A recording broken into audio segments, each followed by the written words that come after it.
Welcome to GPT academy. প্রিয় শিক্ষার্থীরা, আজকের আমি তোমাদের যে মডেল স্কুলগুলো, পূর্বে যে মডেল স্কুলগুলো তোমাদের যে মডেল স্কুলগুলো শুরু করেছি, আজকে তার কত নম্বর মডেল স্কুল আলোচনা করব? 7 নম্বর model school. Santragachi Kedarnath institutions এর মডেল স্কুল সম্পূর্ণ সমাধান করব। দেখো, এই ম্যাথগুলো যে আমি আলোচনা করছি তোমরা অবশ্যই সমাধান করবে। চলো শুরু করি। প্রথম মডেল স্কুল, 7 নম্বর মডেল স্কুলের প্রথম প্রশ্ন দেখো, বর্গাকার পার্কের ক্ষেত্রফল কত হয়? আমরা জানি বর্গাকার পার্কের ক্ষেত্রফল কী হচ্ছে, ওই বর্গাকার পার্কের একটি ধারের বা একটি বাহুর বর্গ, অর্থাৎ একটি বাহুর বর্গ। ক্ষেত্রফল কী হবে? আমরা এইভাবে লিখতে পারি, বাহু গুণিতক বাহু হয় জানি আমরা। তোমরা এক্ষেত্রে লিখবে কি, যে বর্গাকার পার্কের একটি বাহুর দৈর্ঘ্যের বর্গ, বুঝেছে? অর্থাৎ বাহু গুণিতক বাহু, বাহু গুণিতক বাহু বা বাহু বা বাহুর বর্গ। কেমন? পরের প্রশ্ন দেখো, একই লব বিশিষ্ট ভগ্নাংশ যার হর বড় সেই ভগ্নাংশটি কম হবে, ছোট হবে, সেই ভগ্নাংশটি ছোট হবে। বুঝেছে? বেশ, কোনো সংখ্যার গুণিতকের সংখ্যা কি নির্দিষ্ট নয়, কিন্তু গুণিতক বলে অনির্দিষ্ট হবে, আর গুণনীয়ক হলে কি নির্দিষ্ট হবে।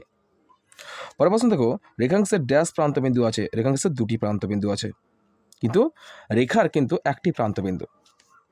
2 এর বর্গের বর্গ হলো 2 এর বর্গ, 2 এর বর্গ কত হবে? 2 এর বর্গ 4 হবে। আবার 4 এর বর্গ কত হবে? 2 এর বর্গের বর্গ, এই বর্গের বর্গ কত হবে? সমান 16। ঠিক আছে? 18/18 বিযুক্ত 15/18 এর বাদ দাও, অর্থাৎ 1 থেকে 15/18 বাদ দাও। 18 কেটে যাবে 1, অর্থাৎ তোমরা কিভাবে করবে এটা দেখো, নিচে 18 লসাগু কিন্তু 18 হয়, আর 18 থেকে 15 বাদ দাও, কত হবে? 18 থেকে 15 বাদ দিলে কত হবে? 3/18। এবার 3/18, 3 আর 18 কোন সংখ্যা দ্বারা বিভাজ্য হবে? 3 এর নামতে আছে, 3 দ্বারা বিভাজ্য হবে। 3 একে 3, 3 6 18, অথবা 1/6। পরের প্রশ্ন দেখো, 2/5 ভগ্নাংশের দুটি সমতুল্য ভগ্নাংশ লেখো। দেখো, 2/5 এর সমতুল্য ভগ্নাংশ, দেখো উপরের সংখ্যা থেকে যা গুণ করবে নিচের সংখ্যা সেই গুণ করবে।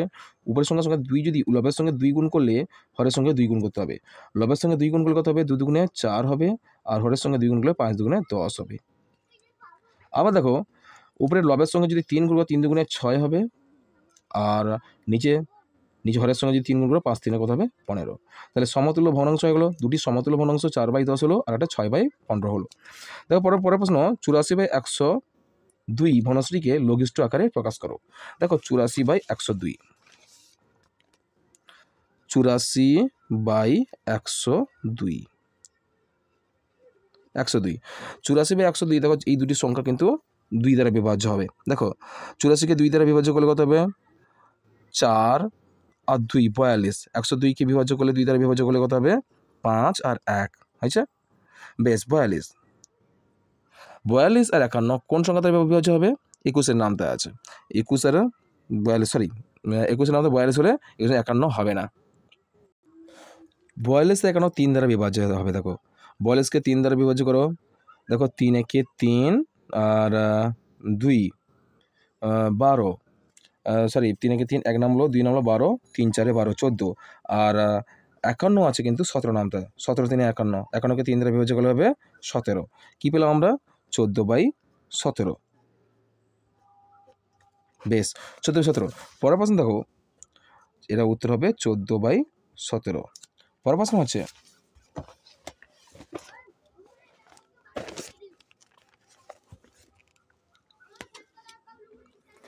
পরের প্রশ্ন, 3/5 ও 4/7 এর মধ্যে কোনটি ছোট আর কোনটি বড়? এই প্রশ্নে বা এই ভগ্নাংশের ছোট বড় বের করার নিয়ম হচ্ছে গিয়ে, দেখো কী কী আছে। 3/5, 3/5, আর বলছে 4/7, 4/7, এরকম দুটি ভগ্নাংশ পরপর লিখে দাও। সমান দাও, সমান দিয়ে একটু বড় বাই টানো, বাই টেনে দিয়ে হরগুলো লসাগু করো। 5 আর 7 এর লসাগু কত হয়? পরস্পর মৌলিক সংখ্যা, তাহলে 5 গুণিতক 7, 7 5 কত হবে? 35। বেশ, এই ভগ্নাংশগুলো পুনরায় আবার ধারে লেখো। 3/5 গুণিতক চিহ্ন দাও, আবার 4/7 আবার গুণিতক চিহ্ন দাও। দেখো, প্রথম ভগ্নাংশের হর কত হচ্ছে 5, 5 এর সঙ্গে কত গুণ করলে এই লসাগু 35 হবে?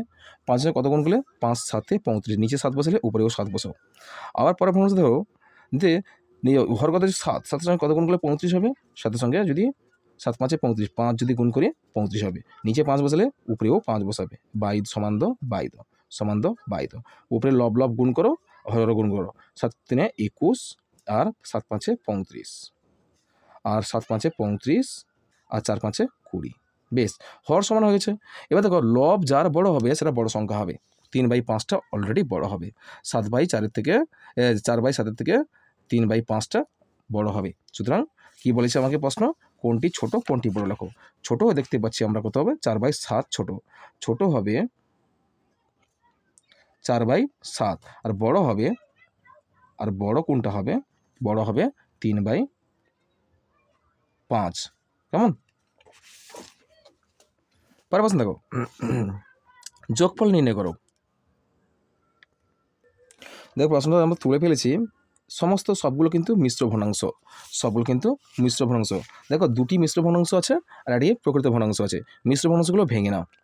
দেখো ভাঙার নিয়ম কি, পূর্ণ সঙ্গে সঙ্গে হর গুণ করো, 5 একে 5 আর 2 যোগ করো, 5 2 7, 7/5 যুক্ত 15 দুগুণে 30, 30 4 34, 34/15, আর এখানে দেওয়া আছে 2/3। বেশ, এবার হরগুলো লসাগু করে ফেলো, 5 15 আর 3। প্রথমে 3 দ্বারা বিভাজ্য হলে 5 নামিয়ে ফেলো, 3 5 15, 3 একে 3, আবার 5 5 5 দ্বারা বিভাজ্য হবে, 5 একে 5, 5 একে 5 1 নামলো, 3 গুণিতক 5, 5 3 15। বেশ, হর কত বলে, লসাগু কত আছে 15। দেখো উপরে কত লসাগু কত আছে, উপরে লসাগু আছে, উপরে লব কত আছে উপরে, দেখো প্রথম আছে লব কত আছে 7, ব্র্যাকেট দিয়ে 7 গুণিতক 5 এর সঙ্গে কত গুণ করলে 15 হবে, 5 3 15 যুক্ত ওই পরের ভগ্নাংশের লব কত আছে 34, 34 গুণিতক 15 সঙ্গে কত গুণ করলে 15, 1 গুণ করলে যুক্ত উপরে লব কত আছে 2 গুণিতক 3 এর সঙ্গে কত গুণ করলে 15, 3 5 15। বেশ, সমান দাও, 7 3 21 গুণ করো, যুক্ত 34 একে 34 যোগ, তাহলে যুক্ত 5 দুগুণে 10, নিচে 15। দেখো সমান, সমান দিয়ে 3টি রাশি যোগ করে দেবো, কত 21, দেখো 1 4 0, 4 একে 5 আর 1 3 4, 4 2 6, 65। কেমন 65 উত্তর হয়েছে, 65/15। 65/15 দেখো এর লঘিষ্ঠ আকারে প্রকাশ করতে পারো। দেখো 15 আর 65 5 দ্বারা বিভাজ্য হবে, 5 3 15 আর 5 একে 5 15, 5 3 15, 13/3, 13/3, 13/3কে আমরা ভাগ করব, 13কে 3 দ্বারা ভাগ করব, তাহলে লবকে হর দিয়ে সবসময় ভাগ করতে হয়, 3 3 3 4 12, 1 নামলো, তাহলে কি হলো আমাদের যে পূর্ণ সংখ্যা ভাগফল 4 পূর্ণ ভাগশেষ 1 লব আর ভাজক হর 3, 4 পূর্ণ 1/3। বেশ, পরে প্রশ্ন দেখো, স্কেলের সাহায্যে 5.4 সেন্টিমিটার রেখাংশ অঙ্কন করো। তাহলে স্কেলের সাহায্যে তোমরা স্কেল বসিয়ে, স্কেলের সাহায্যে তোমরা 4.5 কত বলেছে 5.4 সেন্টিমিটার তোমরা অঙ্কন করবে, 4.5 সেন্টিমিটার তোমরা অঙ্কন করবে, 4.5 সেন্টিমিটার অঙ্কন করবে তোমরা, দুটো স্কেল দিয়ে তোমরা অঙ্কন করবে এইভাবে, 5.3 বলা হয়েছে, 5.4, 5.4 এরকম অঙ্কন করবে, স্কেল দিয়ে মেপে নেবে 5.4, এটা এ দেবে, এটা বি দেবে। কেমন, কাজ শেষ। একটি বর্গক্ষেত্রে পরিসীমা 56 ফুট দেওয়া আছে, বর্গক্ষেত্রের দৈর্ঘ্য কত হবে, বাহুর দৈর্ঘ্য, বর্গক্ষেত্রে বাহুর দৈর্ঘ্য, বর্গক্ষেত্রের পরিসীমা দেওয়া আছে, পরিসীমা কত দেওয়া আছে, পরিসীমা 56, পরিসীমা সমান 56 ফুট দেওয়া আছে, 56 ফুট। দৈর্ঘ্য, দৈর্ঘ্য বলছে এর দৈর্ঘ্য কত, দৈর্ঘ্য দেওয়া আছে 56 ফুট। আমরা জানি পরিসীমা সূত্র জানি, কার পরিসীমা, বর্গক্ষেত্রের পরিসীমা, বর্গক্ষেত্রের পরিসীমা সূত্র কি জানি, বর্গক্ষেত্রের পরিসীমা, বর্গক্ষেত্রের পরিসীমা, বর্গক্ষেত্রের পরিসীমা সমান কি আছে, বর্গক্ষেত্রের পরিসীমা কত কত দিয়েছে, সমান 56 ফুট, সমান 56 ফুট। তাহলে আমরা কি জানি, দেখো আমরা জানি যে 4 গুণিতক বাহু সমান কি হয়, পরিসীমা,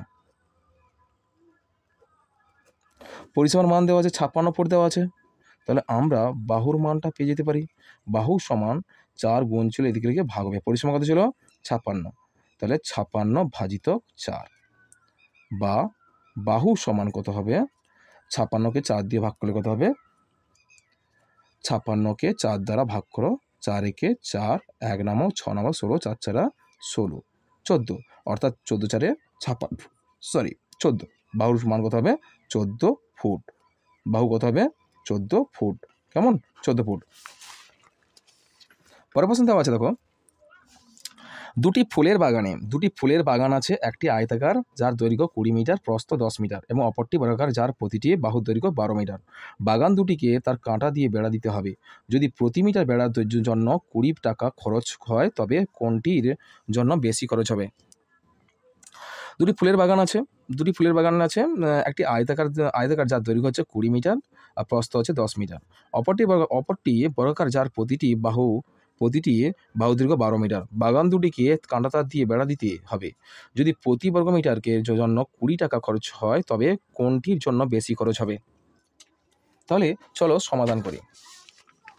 একটি আয়তাকার বাগান আছে আর একটি বর্গাকার বাগান আছে। বলেছে আয়তাকার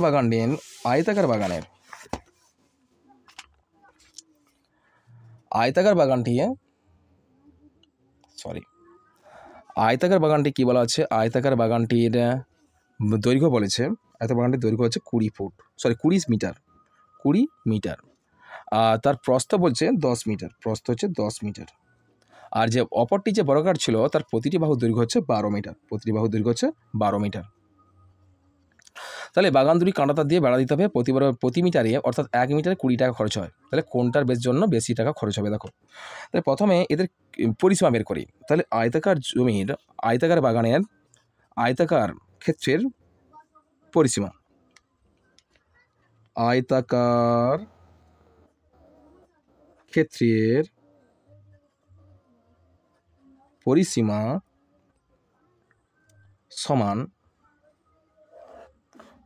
সমান কত হবে? আমরা জানি আয়তাকার ক্ষেত্রে পরিসীমার সূত্র কি জানি? 2 গুণিতক দৈর্ঘ্য যুক্ত প্রস্থ, একক কি আছে? মিটার, সমান 2 গুণিতক দৈর্ঘ্য কত আছে? 20 মিটার যুক্ত প্রস্থ আছে 10 মিটার, সমান কত হবে? 2 গুণিতক 10 আর 20 কত হবে? 10 20 কত হবে? 30, সমান 30 দুগুণে 60 মিটার। আয়তাকার জমির পরিসীমা বেরিয়ে গেছে 60 মিটার। এবার দেখি বর্গাকার জমির পরিসীমা। বর্গাকার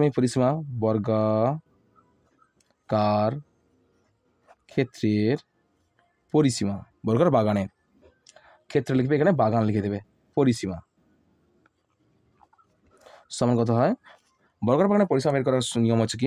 4 গুণিতক বাহুর মান কত আছে? 12, সমান কত হবে? 12 4 48 মিটার। দেখো আমি সহজে এখানে দেখতে পাচ্ছি যার আয়তন, যার দৈর্ঘ্য বেশি তার টাকা পরিমাণ বেশি হবে। তাহলে আমি বের করি কার টাকা বেশি লাগে। দেখো এখানে বলা হয়েছিল কোনটির জন্য বেশি খরচ হবে, সেটা আমাকে বের করতে হবে। দেখো তাহলে কোনটির জন্য বেশি খরচ হবে? তাহলে প্রতি বর্গমিটার যদি 20 টাকা খরচ হয় তাহলে আয়তাকার ক্ষেত্রের বা আয়তাকার বাগানের জন্য কত টাকা খরচ হবে? তাহলে আয়তাকার বাগানের জন্য কত হবে? আয়তাকার বাগানের লিখে দেবে আয়তাকার বাগানের খরচ হবে কত টাকা? সমান 60 গুণিতক 20 সমান 14 গুণে 12, দুটো শূন্য বসে দাও, 120 টাকা, অর্থাৎ 1020 টাকা, 200 টাকা, 1200 টাকা খরচ হবে আয়তাকার বাগানের জন্য। এবার বর্গাকার বাগানের জন্য কত খরচ হবে দেখি। তাহলে বর্গাকার বাগানের জন্য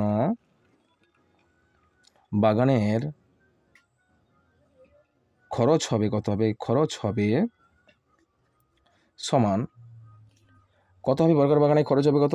তাহলে 48 মিটার বেরিয়েছিল পরিসীমা, তাহলে 48 গুণিতক 20, তাহলে গুণ করো, শূন্য বাদ রাখো, 8 দুগুণে 16, 6 হাতে 1, 4 দুগুণে 8 একে 9, 48 দুগুণে কত হবে?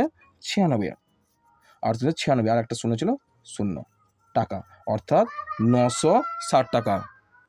তাহলে এক্ষেত্রে আয়তাকার বাগানের জন্য বেশি টাকা খরচ হবে, 1200 টাকা। আয়তাকার বাগানের জন্য খরচ হয়েছে 1200 টাকা, আর বর্গাকার বাগানের জন্য খরচ হয়েছে কত? 960 টাকা। সুতরাং আয়তাকার বাগানের জন্য বেশি টাকা খরচ হবে। পরের প্রশ্ন দেখো, পরের প্রশ্ন হলো দেখো, একটি বর্গাকার মাঠের দৈর্ঘ্য 40 মিটার, প্রতি বর্গ মিটার 6 টাকা হিসাবে তাতে ঘাস লাগাতে কত টাকা খরচ হবে? তাহলে বর্গাকার মাঠের দৈর্ঘ্য 40 মিটার হলে তাহলে এক্ষেত্রে তার ক্ষেত্রফল নির্ণয় করতে হবে। তাহলে বর্গাকার মাঠের ক্ষেত্রফল দেখো, বর্গাকার মাঠের ক্ষেত্রফল সমান কত হবে? ক্ষেত্রফল? বর্গাকার মাঠের ক্ষেত্রফলের কারণ নিয়ম কি হয়েছে যে বাহু গুণিতক বাহু, অর্থাৎ 40 গুণিতক 40 বর্গ মিটার সমান দিয়ে দাও।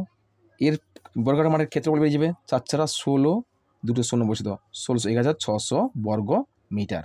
কি বলা হয়েছে যে প্রতি বর্গ মিটারে 6 টাকা খরচ হয়। তাহলে প্রতি বর্গ মিটারে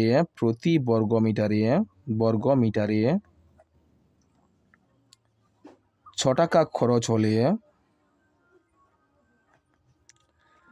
1600 বর্গ মিটার জমিতে ঘাস বসাতে খরচ হবে কত টাকা? 1600 গুণিতক 6, 6 6 36, 6 হাতে 3, 6 6 7 8 9, আর দুটো শূন্য বাকি ছিল, দুটো শূন্য বসিয়ে দাও। 9600 টাকা খরচ হবে। কত টাকা খরচ হবে? 9600 টাকা খরচ হবে। পরের প্রশ্ন দেখো, সংজ্ঞা লেখো। সমান্তরাল সরলরেখা কাকে বলে এবং সমবিন্দু সরলরেখা কাকে বলে? সমান্তরাল সরলরেখা আর সমবিন্দু সরলরেখা তোমরা অবশ্যই বই থেকে করতে পারবে, বইতে আছে, তোমরা বই থেকে করে নিতে পারবে। তারপর সরল করো। সরলটা দেখো, সরলটা আমি তোমাদের করে দিচ্ছি। চলো, সরলটা আমরা টুকে ফেলেছি, এবার সরলটা সমাধান করি। দেখো সরলটা সমাধান করবো। দেখো 16 নামিয়ে ফেললাম। এ কিন্তু অফ বা এর বা গুণ আছে এখানে, এটা কিন্তু আগে করতে হয়। আগে ব্র্যাকেটের মধ্যে এগুলো মুক্ত করি। তো দেখো 8 বিযুক্ত দ্বিতীয় বন্ধনী স্টার্ট 5 বিযুক্ত 2, এখানে অফ বা এর আছে, এটা কিন্তু আগে করতে হবে। তাহলে 2 বিযুক্ত রেখা বন্ধনী এর আছে, এটা কিন্তু আগে করি। আগে 2 বিযুক্ত 1 থেকে 1 বদলে 0, 1 থেকে 1 বদলে কত হবে? 0 হবে। প্রথম বন্ধনী ক্লোজ, দ্বিতীয় বন্ধনী ক্লোজ, তৃতীয় বন্ধনী ক্লোজ। দেখো 16 তৃতীয় বন্ধনী স্টার্ট করো 8 বিযুক্ত দ্বিতীয় বন্ধনী স্টার্ট করো 5 বিযুক্ত 2, অফ বা এর বা গুণ হবে। আর 2 থেকে 0 বদলে 2, দ্বিতীয় বন্ধনী ক্লোজ, তৃতীয় বন্ধনী ক্লোজ সমান 16 তৃতীয় বন্ধনী স্টার্ট করো 8 বিযুক্ত দ্বিতীয় বন্ধনী 5 বিযুক্ত 2, অফ এর সঙ্গে এটা গুণ করতে হবে 2 দুগুণে 4, দ্বিতীয় ক্লোজ, তৃতীয় বন্ধনী ক্লোজ সমান 16 দাও, তৃতীয় বন্ধনী স্টার্ট করো 8 বিযুক্ত 5 থেকে 4 বদলে 1, তৃতীয় বন্ধনী ক্লোজ করো। তাহলে 16 অফ দাও, অফ বা এর গুণ হবে, এটা 8 থেকে 1 বাদ দাও কত হবে? 8 থেকে 1 বাদ দিলে কত হবে? 7 সমান অফ মানে গুণ হয় জানি আমরা, 16 গুণিতক 7 সমান 7 6 42, 2 হাতে 4, 7 7 8 9 10 11, তাহলে 112। তাহলে সরল কত হলো? 112। পরের প্রশ্ন দেখো, সরল হচ্ছে 112। পরের প্রশ্ন দেখো, পরের প্রশ্ন যে বর্গাকার ক্ষেত্রের ক্ষেত্রফল 169 বর্গ সেমি, তার একটি বাহু দৈর্ঘ্য কত হবে? বর্গাকার ক্ষেত্রফল 169 বর্গ সেমি হলে তার বর্গাকার বাহুর দৈর্ঘ্য হবে, এইখানে আমি করে দিচ্ছি, অর্থাৎ বর্গমূল নির্ণয় করতে বলছে। তাহলে সমান বর্গমূল 169, 169 এর বর্গমূল কত হবে? 13, অর্থাৎ একটি বাহুর দৈর্ঘ্য কত হবে?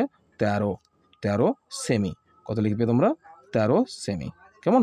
এইগুলো তোমাদের পঞ্চম শ্রেণীর 7 নম্বর মডেল স্কুলটা সমাধান করলাম। এর পরের মডেল স্কুলটা 8 নম্বর মডেল স্কুল যাদবপুর বিদ্যাপীঠে এটা মডেল স্কুলটা আমি সম্পূর্ণ সমাধান করব। আজকের এই পর্যন্ত, দেখা হবে আমার পরের ভিডিওতে।